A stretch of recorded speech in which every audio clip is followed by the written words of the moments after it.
Hi everyone! Today I'm going to show you how to make delicious beef and bell pepper stir fry. It is so easy to make at home. You can have it with rice or noodles. Let me show you how to make it. First, thinly slice the beef against the grain. You can use flank steaks, rump, or a choice of tender steak cut. Marinate the beef with ginger, sugar, cornstarch, baking soda, white pepper, a bit of cooking oil, and regular soy sauce. This marinating method keeps the beef moist and tender. Set it aside for at least 30 minutes. Next, prepare the vegetables. Cut the onion into thin slices and set it aside. Finally, chop 2 to 3 garlic cloves. You can add more garlic if you love garlicky flavor. I'm gonna use red and green bell peppers. Make sure you cut them into same size thin slices so they cook evenly when you stir fry them. Now I'm gonna prepare stir fry sauce. You will need a tablespoon of regular soy sauce, a teaspoon of dark soy sauce for the color, 3 tablespoons oyster sauce, 2 tablespoons water, 2 teaspoons sugar, and half teaspoon cornstarch. You need to mix the sauce well until sugar and cornstarch dissolved.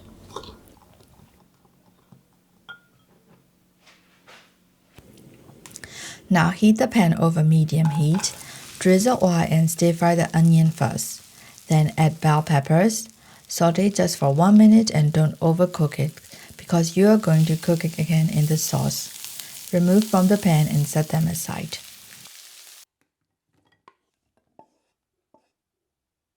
In the same pan, add a bit more oil. Add the marinated beef and spread it evenly. Let it sear for 1 to 2 minutes until the beef is slightly brown. Then flip the beef slices and add the minced garlic. Cook for another 1 to 2 minutes until the beef is 80% done. Don't overcook the beef because it will be tough and rubbery if you overcook it. Now pour the prepared sauce and add the stir-fried onions and bell peppers. Mix everything well. Let the beef and vegetables coat it evenly with the glossy sauce. Finish with a bit of sesame oil. Mix everything well, and once the sauce is thick and glossy, it's ready. This beef and bell pepper stir fry is so delicious. The beef is juicy and tender, and the bell peppers and onions are still crunchy. I hope you try out this recipe. Don't forget to like and subscribe my channel for more easy recipes. Thanks for watching.